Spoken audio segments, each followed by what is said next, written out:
Okay, so if you've ever worked in tech, you totally know this feeling. A seemingly simple bug takes days, maybe even weeks to fix, and nobody can agree on where the problem is actually coming from. Well, that chaos, it often has a single source, what we call the multi-cloud beast. And today, we're going to show you a blueprint for how to tame it. It really all starts with a question like this. You're using an app, you notice a feature is laggy, or maybe something's just buggy, and you think to yourself, come on, that should be an easy fix, right? Well, the reason it's often not so easy anymore, that's hidden deep behind the scenes, in a world that's getting more and more complex every day. In this complexity, it has a name. The multi-cloud API mess. You see, to build all the amazing services we love, companies now use a mix of different cloud providers. And while that gives them a ton of flexibility, it has this huge unintended side effect. We're literally drowning in disconnected data. Let's break that down for a second. Not too long ago, things were way simpler. A company might build everything on, say, just Amazon Web Services. All their data, all their logs, all their metrics were right there in one place. You had one source of truth. But today, oh man, they're using AWS for some things, Microsoft Azure for others, and maybe Google Cloud for yet another piece of the puzzle. The result is just pure complexity. Data is scattered absolutely everywhere. And when your data is stuck in all these separate silos, you get some very real, very specific pain points. You end up with inconsistent metrics, because maybe AWS measures latency one way and Azure measures it a totally different way. The data formats just don't match up. This turns troubleshooting into an absolute nightmare. I mean, an engineer might have to check 3 different systems just to figure out why a single button click is slow. You've completely lost that single source of truth. So, what's the solution? How do we find our way out of this mess? Well, the goal, the holy grail really for architects and developers, is to achieve what's known across the industry as a single pane of glass. And what does that mean exactly? A single pane of glass is pretty much what it sounds like. One screen, one dashboard that pulls in all the critical information from all your different cloud providers and puts it right in front of you in a single, unified, easy-to-understand way. No more jumping between a dozen tabs, no more conflicting data. Just clarity. This analogy just perfectly captures the problem.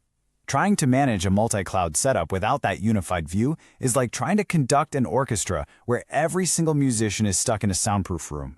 They might all be playing their part perfectly, but if they can't hear each other, you don't get harmony, you get noise. And that is the chaos that developers are living in. So how do we break down those soundproof walls and finally bring the orchestra together? That is exactly where this blueprint comes in. We're going to look at a reference architecture, a proven plan for building this unified view. The first step is pretty simple, at least in concept. Collect. You have to go out and gather all the raw data from everywhere it's being generated. We're talking about API usage stats, error logs, performance metrics, everything from every single cloud gateway you use.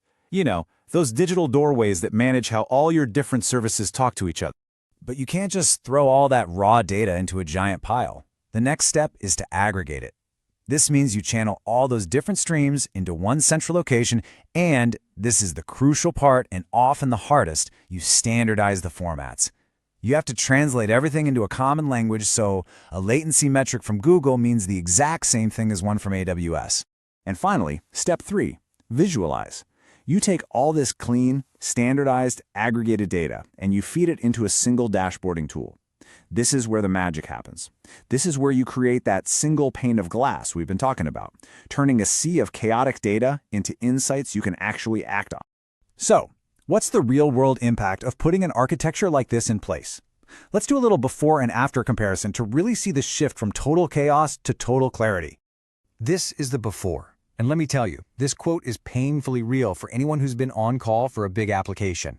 It's 3 a.m., something is broken, and you're frantically switching between browser tabs, trying to piece together a puzzle from incomplete, conflicting information.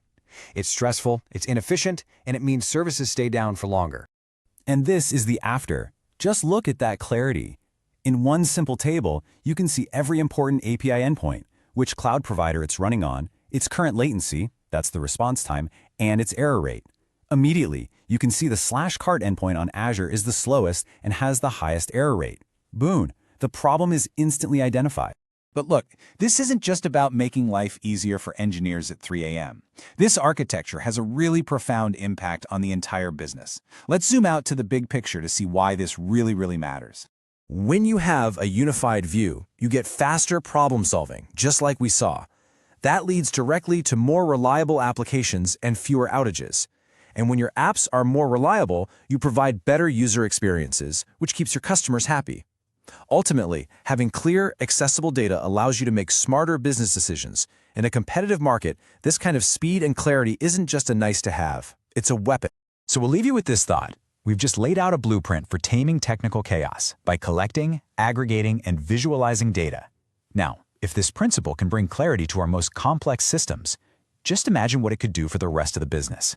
What beast in your organization could be tamed with a single pane of glass?